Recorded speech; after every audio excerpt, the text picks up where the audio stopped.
कहानी की शुरुआत होती है एक साइंटिफिक लैब से। वहाँ पर चूहों के ऊपर कुछ एक्सपेरिमेंट किए जा रहे थे। एक साइंटिस्ट बहुत ही बड़ा एक्सपेरिमेंट कर रहा था। उसने एक चूहे को खास तरह का सीरम दिया और फिर उसे एक बंद डब्बे में रखा। कुछ देर बाद जब उसने उस चूहे को चेक किया तो उसकी आंखें हैरानी और खुशी से भर गई। एक्सपेरिमेंट कामयाब हो गया था। वो तुरंत अपने सीनियर के पास भागा जिनका नाम है डॉक्टर आंद्रेस। उसने उन्हें ये जबरदस्त खबर बताई। जिस प्रोजेक्ट पर वो लोग काफी सालों से काम कर रहे थे उसमें आखिरकार बड़ी सफलता मिली। इस बड़ी कामयाबी के बाद एक बड़ी प्रेस कॉन्फ्रेंस रखी गई। डॉक्टर आंद्रेस लोगों के सामने खड़े हुए और अपना काम समझाया। उन्होंने दुनिया की मुश्किलों के बारे में बात की। हर तरफ जंग, मौसम का बदलना और प्रदूषण जैसी चीजें लोगों को परेशान कर रही हैं। उन्होंने टेबल पर रखा हुआ एक छोटा बॉक्स हटाया और उसके नीचे एक छोटा सा आदमी खड़ा था। ये हैं डॉक्टर जॉर्जन, जो इस प्रोजेक्ट के मेन साइंटिस्ट हैं।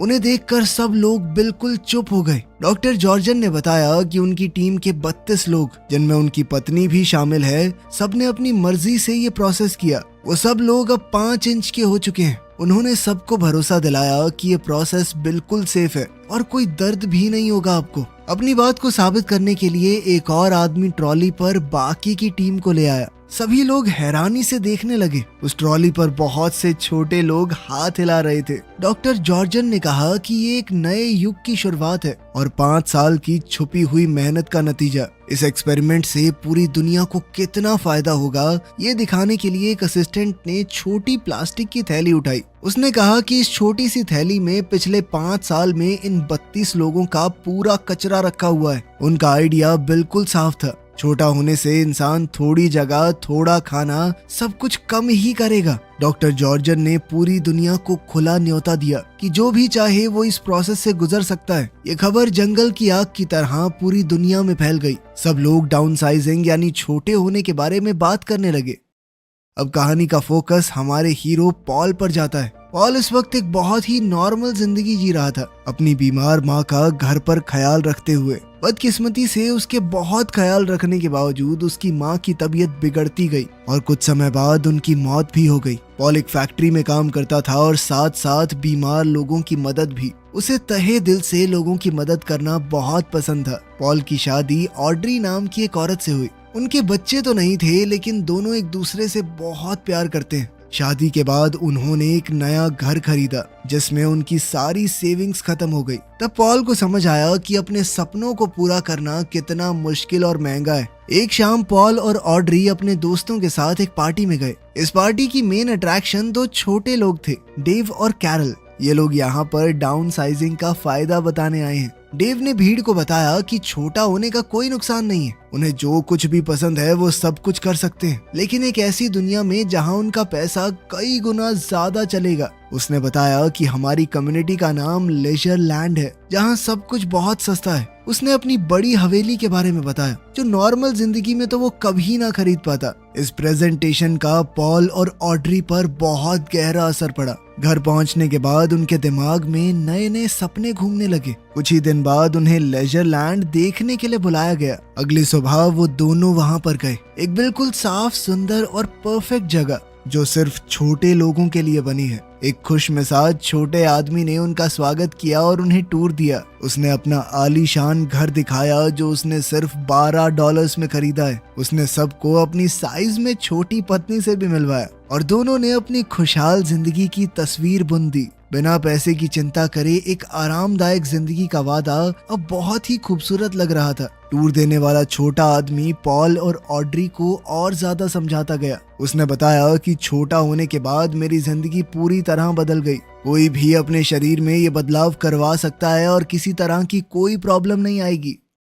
इसके बाद पॉल और ऑड्री डॉक्टर से मिले। डॉक्टर ने पैसों की सच्चाई बिल्कुल साफ शब्दों में बताई। उन्होंने कहा कि छोटा होने के बाद उनका बड़ा घर बेकार हो जाएगा। वो उसे बेच सकते हैं और उस पैसे से लेजर लैंड में बहुत ज्यादा अमीर हो जाएंगे। वो वहाँ सब कुछ इतना सस्ता है कि वो जितना चाहे खर्चा कर सकते हैं, फिर भी उनके पैसे कभी खत्म नहीं होंगे। आखिरकार दोनों ने मिलकर छोटे होने का फैसला ले लिया। पॉल अपनी नौकरी पर गया और अपने साथ काम करने वाले लोगों को बताया कि आज मेरा आखिरी दिन है। उसने कहा कि वो छोटा बनने जा रहा है और लेजर लैंड में अपनी जिंदगी की नई शुरुआत करेगा। उसके साथ ही उसके लिए खुश हुए और उसे आखिरी बार अलविदा कहा। पॉल और ऑड्री एक आखिरी बार अपने सभी दोस्तों से मिले क्योंकि उन्हें पता था कि छोटा होने के बाद वो दोबारा कभी नहीं मिल पाएंगे। दोनों ने अपना घर बेच दिया, प्रोसेस के लिए अपनी शादी की अंगूठियां उतारी और अपनी पुरानी जिंदगी छोड़ने के लिए तैयार हो गए। अगली सुबह वो कई और उम्मीद भरे लोगों के साथ लेजर लैंड की स्पेशल बस में चढ़ गए। वो बस उन्हें एक बहुत बड़ी फैक्ट्री में ले गई जहाँ पर इंसानों को बदलने का काम होता था। यहाँ उन्हें एक आखिरी मौका दिया गया अपना फैसला बदलने का। एक ऑफिसर ने पूछा कि क्या आपके मन में कोई भी डाउट है, कोई आपको मजबूर तो नहीं कर रहा? पॉल और ऑड्री दोनों ने पूरे भरोसे के साथ कहा कि वो अपनी मर्जी से ये सब कुछ कर रहे हैं। उन्हें बताया गया कि आदमी और औरतों का प्रोसेस अलग अलग जगहों पर होता है। दोनों आखिरी बार गले लगे और वादा किया कि दूसरी तरफ मिलेंगे। पॉल को उसके एरिया में ले जाया गया जहां बहुत सारे नंगे आदमी खड़े थे। उन्हें छोटा करने की तैयारी पूरे जोरों शोरों पर थी।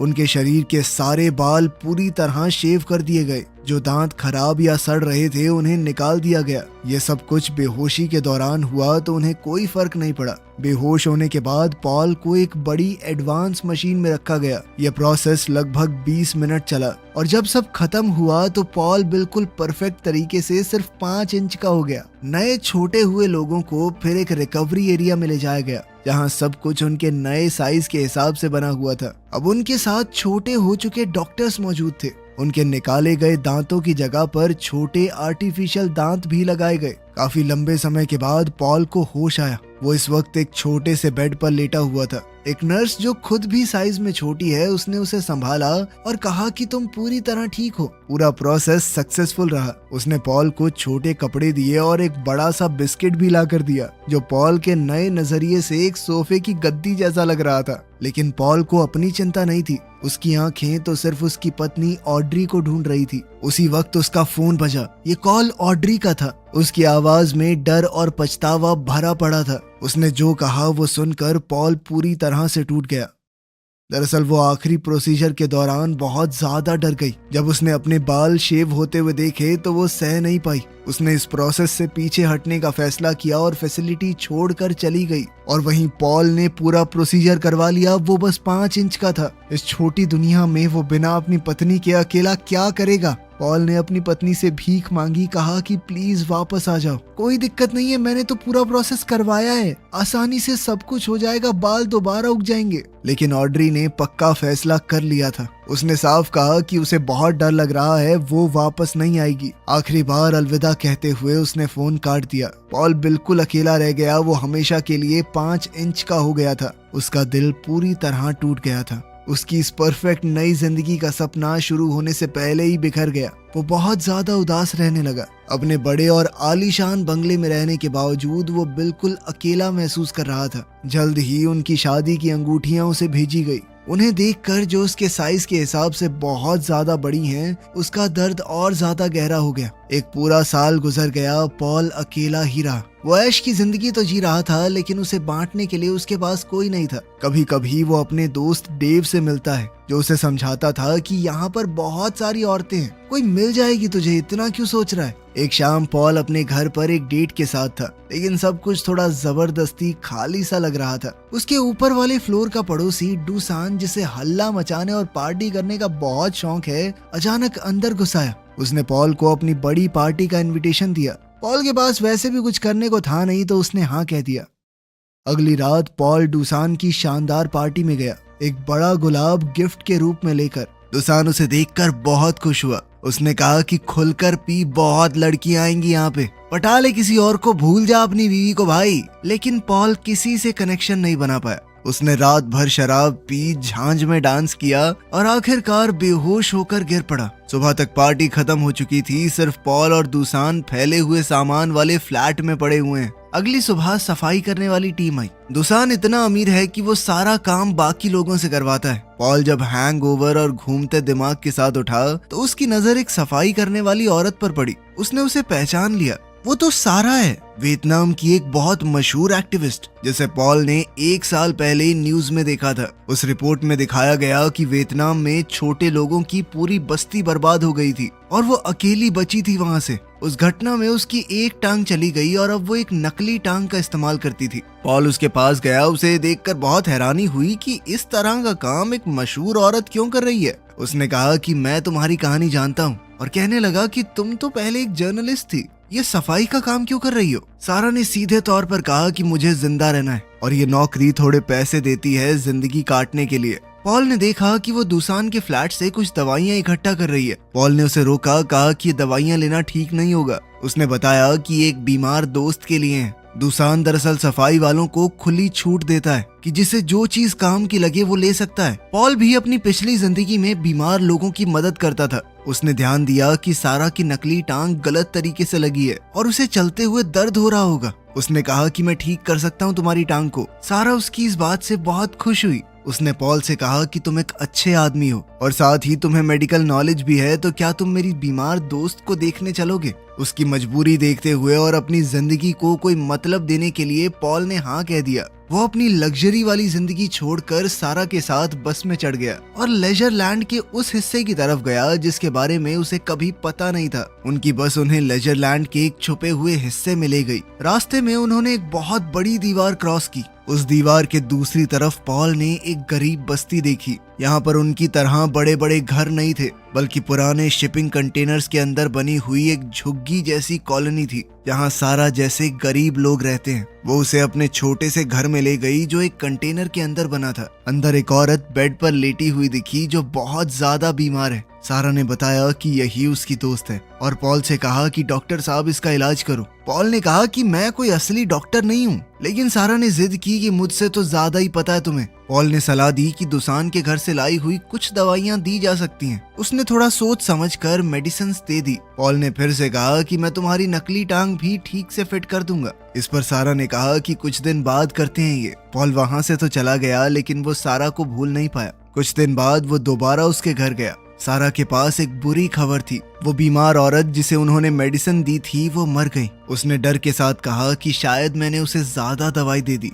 लेकिन उसने ये भी कहा कि मरने से पहले उसके चेहरे पर मुस्कान थी, मानो उसे दर्द से आखिरकार छुटकारा मिल गया हो। पॉल ने फिर उसकी नकली टांग ठीक करनी शुरू की। जब वो ढीले स्क्रूज को टाइट कर रहा था तो सारा ने अपनी कहानी बतानी शुरू की। उसने बताया कि वियतनाम में मैंने सरकार के डैम प्रोजेक्ट के खिलाफ प्रोटेस्ट किया था, इसीलिए मुझे जेल में डाल दिया गया। उसकी बहन भी उसके साथ जेल गई और वहां पर हुई पिटाई को सह नहीं पाई, मर गई। इस सब के दौरान ही एक दुर्घटना में उसकी टांग चली गई। पॉल अपना काम कर ही रहा था कि अचानक से नकली टांग टूट गई। सारा बहुत गुस्सा हो गई कि जैसी चल रही थी वैसी भी नहीं छोड़ी तूने तो। लेकिन पॉल ने हार नहीं मानी। उसने सारा को कंधों पर उठाया और अपनी गलती सुधारने के लिए कहा कि सफाई का काम मैं करूंगा जब तक तुम्हारी टांग ठीक नहीं कर देता। अब वो लेजर लैंड के अमीर लोगों के घर की सफाई करने लगा। ये काम उसके पिछले कामों से बहुत नीचा काम था, लेकिन पॉल को इस बात से कोई प्रॉब्लम नहीं थी। उसे दूसरों की मदद करते हुए फिर से अपनी जिंदगी का कोई मतलब मिल गया था। वो कई दिनों तक उसके साथ रहा। इस दौरान उसने सारा का एक और रूप देखा। उसने देखा कि कैसे वो अपनी गरीबी के बावजूद दूसरे बूढ़े और बीमार लोगों की मदद करती है, उन्हें खाना और बाकी सामान देती है। उसकी ये दया और अच्छाई पॉल के दिल की गहराइयों को छू गई।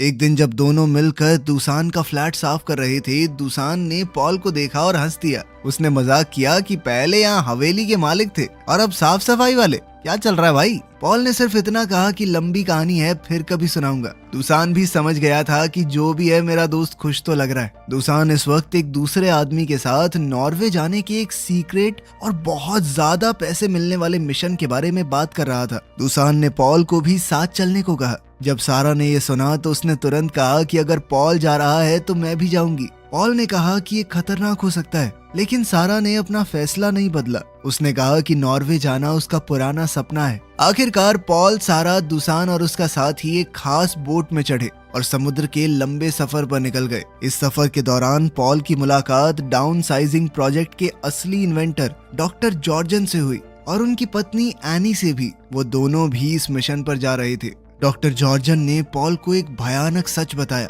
उन्होंने कहा कि पिघलते ग्लेशियर्स के अंदर से बहुत ज्यादा मीथेन गैस निकल रही है और अगर ऐसा ही चलता रहा तो पूरी दुनिया खत्म हो जाएगी। इसे रोकने के लिए ही मैं इंसानों को छोटा करना चाहता था। अगर ये ग्लेशियर ना पिघले तो हमारा काम बन जाता, लेकिन सभी लोग छोटे होने के लिए तैयार नहीं है और इस स्पीड से इसे रोकने का कोई तरीका नहीं बचा है। तो ये समझ लो कि दुनिया खत्म होने से पहले ये आखिरी पार्टी की तरह है। पॉल के लिए ये सब कुछ समझना बहुत मुश्किल हो रहा था। उसने सारा से बात की और वो भी इस बात को पचा नहीं पा रही थी कि क्या दुनिया सच में खत्म हो जाएगी। उस रात ये भारी सच और उनके बीच बढ़ती हुई नजदीकियां दोनों को पास ले आई। पॉल और सारा एक दूसरे के करीब आए। पॉल ने सारा को चूम लिया और दोनों ने रात साथ बिताई।